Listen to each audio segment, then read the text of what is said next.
रखे थे उनको थोड़ा सा डिस्कस कर लेते हैं, क्या क्या सीन है क्या सीन नहीं है। यहाँ पे एक कह रहे थे भाई स्टॉप लॉस लगा लो, 1140 लगा दिया है। देखो ऐसे स्टॉप लॉस लगाओगे तो लॉस में चले जाओगे। कल कोई मान लो ये नीचे चला गया, 1100 के आसपास चला गया, आप लॉस खा जाओगे। और स्टॉप लॉस मैं तो भाई लगाता नहीं हूँ। मैं तो भाई जब स्टॉक्स बिल्कुल नीचे पड़ा हुआ था, सस्ता मद्दा पड़ा हुआ था, अच्छा स्टॉक वहां पे खरीदता हूँ। नीचे जाता कोई बात नहीं, मैं होल्ड करके रखता हूँ, और जब भागता है तो फिर वहां पे पार्सली प्रॉफिट अगर अच्छा लगता है मुझे स्टॉक लॉन्ग टर्म के लिए तो पार्सली प्रॉफिट बुक करता हूँ, नहीं तो शॉर्ट टर्म में बस खुश हो जाता हूँ। अगर भाई 10 दिन में आपके पैसे डबल हो जा रहे हैं तो भाई मुझे क्या दिक्कत है, कोई दिक्कत नहीं है, मैं खुश हो जाता हूँ और प्रॉफिट बुक कर लेता हूँ। और कुछ लोग कह रहे हैं गिरेंगे, तो गिरना और बढ़ना तो भाई ये दोनों चीजें तो हैं ही, बाकी ऐसा थोड़ी ना है कि गिरेंगे नहीं या भागेंगे नहीं, गिरते भी हैं भागते भी हैं। ये नहीं आप प्रिडिक्ट कर सकते बोला कल गिरेंगे परसों भागेंगे या ये होगा वो होगा। आपको लॉन्ग टर्म का व्यू रखना है अपना, upper circuit fix on Monday. ऐसा कुछ भी नहीं है, हो सकता है ना भी लगे, हो सकता है लगे भी। तो आपका व्यू क्या है? आपको अपर सर्किट से कोई ना लगेगा तो आप बेच दोगे? मतलब भाई मेरा व्यू तो अच्छा है, मुझे लग रहा है भाई 2000 जो भी है 2030 तक है, मैं जब भी रखूंगा मुझे लगता है कि ईवी बहुत आने वाले टाइम में अच्छा कर सकता है। और ये स्टॉक मेरे लिए उसके लिए बहुत ही अच्छा रहेगा, उस बास्केट के लिए, ईवी बास्केट के लिए, और अच्छे रिटर्न दे सकता है। तो फिर भाई कल चाहे अपर सर्किट ना लगे तो भी मुझे कोई दिक्कत नहीं, ना लगे तो भी कोई दिक्कत नहीं। तो इस व्यू के साथ चलोगे तो कभी घबराओगे नहीं, और भाई होल्ड करके रखोगे स्टॉक्स को। और 75,000 टारगेट 2025 में भी जा सकता है मुझे लगता है। अगर रही जो सेंटर में गवर्नमेंट है वो, तो मे बी 75,000 क्या मैं 10,000 भी चला जाएगा, ये कोई प्रिडिक्ट नहीं है, बट हाँ जा सकता है, ऐसा कुछ भी नहीं है। अब इसको नीचे जाने की तैयारी, जॉर्ज सोरोस इसको गिरा देगा। जॉर्ज सोरोस हो सकता है भाई कोई भी नीचे निगेटिव आ जाए, कभी भी निगेटिव, इसमें अडानी ग्रुप ही ऐसा है, इसमें कभी भी निगेटिव खबर आ सकती है, कोई भी एलिगेशन लग सकते हैं। पहली बार एलिगेशन नहीं लगे हैं, जॉर्ज सोरो वाले भी लगे हैं, हिंडनबर्ग के भी लगे हैं, उससे पहले आप देखोगे एक महुआ मोइत्रा जी ने भी पता नहीं पहले ट्वीट लगाए थे, और उससे पहले कौन सी थी, दलाल पता नहीं कुछ थी, कोई ऐसे कोई एक वो है रिपोर्टर हैं, तो वो उन्होंने भी, सुचेता दलाल हैं शायद, पता नहीं मे भी, नाम मुझे याद नहीं आ रहा, अगर आपको तो कमेंट में कर देना। बाकी हाँ उन्होंने भी करे थे तो वहाँ पे भी गिरे थे स्टॉक। तो भाई ऐसे तो चलता रहता है, गिरेंगे नहीं तो हमें मौका कब मिलेगा, मैं तो तैयार रहता हूँ, जब गिरेंगे उस दिन मैं इनको ग्रैब करता हूँ। गुड मॉर्निंग गाइस, बात कर लेते हैं अडानी गैस की। तो काफ़ी सारे लोगों के क्वेश्चंस थे तो उनके भी जवाब देंगे लास्ट में। और बाकी अडानी गैस पे टोटल डिस्कशन करेंगे, क्या भाई अभी के लिए एक वैल्यू बाइंग पिक है, और ओवरऑल सिनेरियो देखा करो। बाकी शॉर्ट टर्म में ऐसे 1-2 दिन के सिनेरियो मत देखा करो कि आज भाग गया कल गिर जाएगा, ये पता नहीं क्या हो गया क्या नहीं हो गया। तो इन चीज़ों पे ज़्यादा मत जाया करो। और बाकी अगर चैनल पे नया है तो सब्सक्राइब कर लेना, क्योंकि ऐसी शानदार वीडियो आती रहती हैं, अब आती रहेंगी। बीच में मैं गायब हो गया था, थोड़े से पर्सनल चीज़ें थी तो वहाँ पर दिक्कतें थी थोड़ी, बट अगेन अब लगातार वीडियो आती रहेंगी। तो अब थोड़ी सी बात कर लेते हैं अडानी गैस की, क्या खबरें हैं, क्या आने वाले टाइम में हो सकता है, क्या मेरे व्यू हैं। तो सबसे पहले एक खबर ये बता देता हूं मैं, बाकी ये खबर हो सकती है 2-3 दिन पहले की है, बट अगेन हम लॉन्ग टर्म का व्यू लेके चलेंगे। मैं सबसे पहले आपको बता दूं लॉन्ग टर्म का व्यू लेके चलता हूं मैं, क्या आने वाले टाइम में मेरा व्यू है, ओवरऑल सिनेरियो वो देखता हूं मैं। अभी के लिए मैं अडानी ग्रुप में जो टारगेट कर रहा हूं वो 2 कंपनियां हैं, एक है भाई रिन्यूएबल एनर्जी के लिए और एक है ईवी के लिए। तो ईवी के लिए आप बास्केट में डाल सकते हो अडानी गैस को। आने वाले टाइम में आपको पता है जैसे जैसे इलेक्ट्रिक व्हीकल बढ़ेंगे तो वहाँ पर चार्जिंग स्टेशंस की ज़रूरत बहुत ज़्यादा पड़ने वाली है, और यहाँ पर वन ऑफ द किंग बन के आने वाला है अडानी गैस। तो ये ओवरऑल सिनेरियो बना दिया आगे तक का, ठीक है। बाकी छोटी मोटी बीच में चीज़ें होती रहती हैं कि भाई 2 महीने बाद किसी ने एलिगेशन लगा दिए, 5 महीने बाद कुछ और हो गया, कोई गवर्नमेंट बन गई इनके फेवर में, या भाई जो भी है वो छोटे मोटे इवेंट होते रहते हैं। बट अगेन एक ओवरऑल सिनेरियो भाई आगे लॉन्ग टर्म का वो मैंने बता दिया कि आने वाले टाइम में क्या ये स्टॉक कर सकता है। ये हो गया हमारी भाई पूरा एक ओवरऑल विजन, ठीक है स्टॉक पे।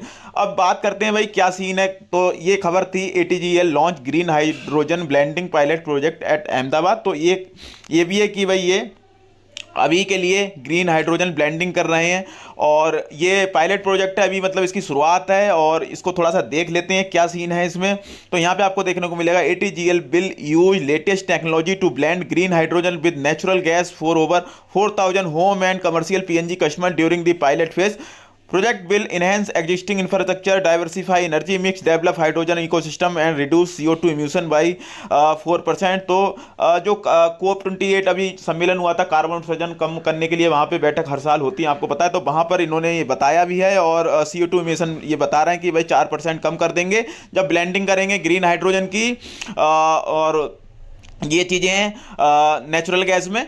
और ठीक है, ये इसका भी लॉन्ग टर्म का आप व्यू देख सकते हो। बाकी हो सकता है एक दो दिन में स्टॉक भाग गया, अब ऐसा तो है नहीं कोई स्टॉक भागता ही रहेगा, मतलब 4,000 चला गया तो भाई वो भागता ही रहेगा, या भाई वो 500 आ गया 4,000 से तो वो 100 रुपये आ जाएगा। जब आ सकता है भाई यहाँ कोई कॉर्पोरेट इशू हो बट एलिगेशन लग गए तो इसका मतलब ये तो है नहीं कि भाई एलिगेशन लग गए तो वो सब सारी चीज़ें सही हैं, या भाई कोई ऐसी खबर आ गई फेक। कभी कभी स्टॉक्स में खबर भी फेक फैला देते हैं, तो उन पर मैं ज़्यादा ध्यान नहीं देता। बाकी जो व्यू है वो बता रहा हूँ। इसके अलावा आप देखोगे तो यहाँ पर जो खबर देखने को मिली कल भी मैंने बताई थी, उसको थोड़ा सा और बता देते हैं। Adani Total Gas Limited on the move, our massive expansion continue with CNG and PNG।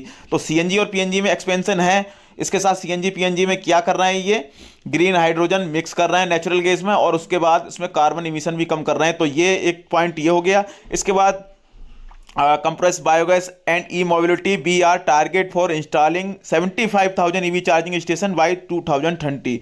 तो 2030 तक देख सकते हो 75,000 EV चार्जिंग स्टेशन इनके बनेंगे। तो भाई ऐसा नहीं है कि अब कल ये स्टॉक भाग जाए, परसों भाग गया तो बहुत ही अच्छा हो गया। आपको ओवरऑल सिनेरियो आगे तक का सोच के रखना है भाई, क्या सीन है क्या नहीं है। बाकी बीच में बढ़ेगा भी घटेगा भी, बहुत सारे बुरे फेस भी आएंगे, बहुत सारे अच्छे फेस भी आएंगे, ठीक है। All our on 5 sites are now powered by rooftop solar panel. Our operator vehicle fleet covering 37 million kilometer yearly, completely switched from diesel to CNG. Plus through our ATGL green atmosphere initiative we have planted जो भी है tree इतने और cutting down 3,000 tonne of CO2 annually. तो 3,000 ton CO2 है उसको कम कर रहे हैं ये।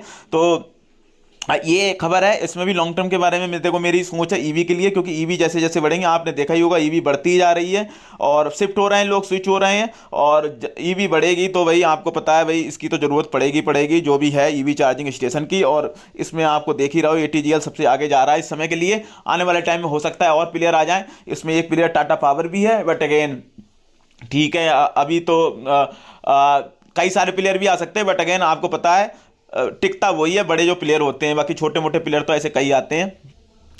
बाकी कई सारी ईवी चार्जिंग स्टेशन आप देख सकते हो इस तरीके के इन्होंने बिल्ड किए हैं, और बाकी कई जगह लगाए हैं। तो जो लोग वहाँ लोकेशन पे हैं तो वो बता भी सकते हैं। जैसे एक अभी लगाया है कृष्णा फूड कोर्ट सामलजी अरावली गुजरात में, इसके अलावा एक लखनऊ में लगाया है कहीं पे। तो भाई कोई अगर है व्यूअर तो वहाँ का बता सकते हैं। टर्मिनल 1 लखनऊ एयरपोर्ट पे, इसके अलावा देखो अयोध्या में 5 लोकेशन पे इन्होंने पब्लिक चार्जिंग स्टेशन लगाए हैं। तो ये कुछ लगाए हैं अभी, और आने वाले टाइम में आपको पता ही टारगेट कितना है। बाकी अगेन थोड़ा सा चार्ट पे बात कर लेते हैं। तो ये स्टॉक हुआ करता था 4,000 के आसपास का। अगेन हो सकता है किसी ने 4,000 के आसपास भी खरीदा हो, उसे थोड़ी ना पता था कि भाई एलिगेशन लग जाएंगे और नीचे आ जाएगा, यहाँ स्टॉक गिर जाएगा। और वो एलिगेशन लगने के बाद स्टॉक 500 रुपये तक भी टच कर गया था, 550 के आसपास। अभी देखोगे तो वहाँ से दुगना हो चुका है, वहाँ से 500 से। बट अगेन अभी भी इस स्टॉक में काफ़ी सारी जो हीट है वो बाकी है, काफ़ी सारे आप देखोगे ऊपर के टारगेट बाकी हैं इस स्टॉक के। और जिस तरीके से इन्होंने अनाउंसमेंट की है, लॉन्ग टर्म का व्यू है, मेरा भी अच्छा व्यू है लॉन्ग टर्म का इस स्टॉक पे। तो मुझे लगता है आने वाले टाइम में अब ऐसा नहीं कि कल से ये भागता रहेगा लगातार 10-20% लगातार भागेगा और ये महीने या 10 दिन में ही 4,000 पहुंच जाएगा। तो ऐसा सिनेरियो किसी स्टॉक में नहीं होता है, ना कोई स्टॉक ऐसे भागता है बशर्ते कोई भी पैनी स्टॉक हो जिसमें अपर सर्किट लग रहे हैं। हाँ ऐसा हो सकता है भाई अब ये 1200 पे आ गया, अब यहाँ थोड़ा कंसोलिडेशन हो, फिर ये भागे, फिर 2,000 पहुंच जाए, फिर कंसोलिडेशन हो, फिर थोड़ा सा गिरे, अब 2,000 से 1,800 आए, 1,700 आए, फिर भागे, फिर 3,000 पहुंच जाए, फिर थोड़ा सा गिरे, फिर भागेगा 4,000 पहुंच जाए, फिर थोड़ा सा गिरेगा, फिर हो सकता है उससे ऊपर 52 वीक हाई से भी ऊपर निकल जाए। तो इस तरीके से फिर और आने वाले टाइम में और ऊपर जा सकता है। इस तरीके से स्टॉक्स भागते हैं, ना तो वो स्टॉक ऐसे सीधी लाइन में भागते हैं, ना सीधी लाइन में गिरते हैं। यहाँ पर भी देखोगे तो स्टॉक यहाँ पे गिरा जरूर था सीधी लाइन में, 4000 से पहुंचा जरूर था 780 के पार, लेकिन वहां पे आप देखोगे कंसोलिडेशन होने लगा था इस स्टॉक में, और एक बड़ी पॉजिटिव खबर का इंतजार था इस स्टॉक में, और आने वाले टाइम में तो कई पॉजिटिव खबर आ सकती हैं। ये तो हम मैंने ओवरऑल व्यू बता दिया है कि भाई आने वाले टाइम का व्यू क्या है मेरे इस स्टॉक पे। पहले तो व्यू अपने मतलब सही होने चाहिए, मेरे व्यू क्या है, मुझे क्या चाहिए इस स्टॉक से, ये तो मेरे व्यू हो गए। और जो पॉजिटिव खबरें आ सकती हैं, सुप्रीम कोर्ट से अभी ऑर्डर रिजर्व हो रखा है, वो डेट अभी अनाउंस तो नहीं हुई है, बट जैसे ही अनाउंस होगी तो मैं बता दूंगा। जब भी आने वाला होगा वो ऑर्डर भी इनके इनके फेवर में ही आ सकता है, सुप्रीम कोर्ट वाला, और वहां से मतलब जब भी आएगा तो आने उस समय भी भाई इन स्टॉक्स में तेजी जरूर देखने को मिलेगी अडानी ग्रुप के। इसके अलावा आपको पता है इलेक्शन होने वाले हैं सेंटर के 2024 में, वहां पे भी अगर इनके फेवर में रहते हैं रिजल्ट, जैसे अभी 3 स्टेट में रहे हैं इनकी जो प्रो गवर्नमेंट बताते हैं, जो भाई जो अभी रिसेंटली चल रही है गवर्नमेंट, मुझे कोई इससे ज़्यादा मतलब नहीं कौन चल रहा है क्या नहीं चल रहा है, मैं जो भी फैक्ट है वो बता रहा हूँ।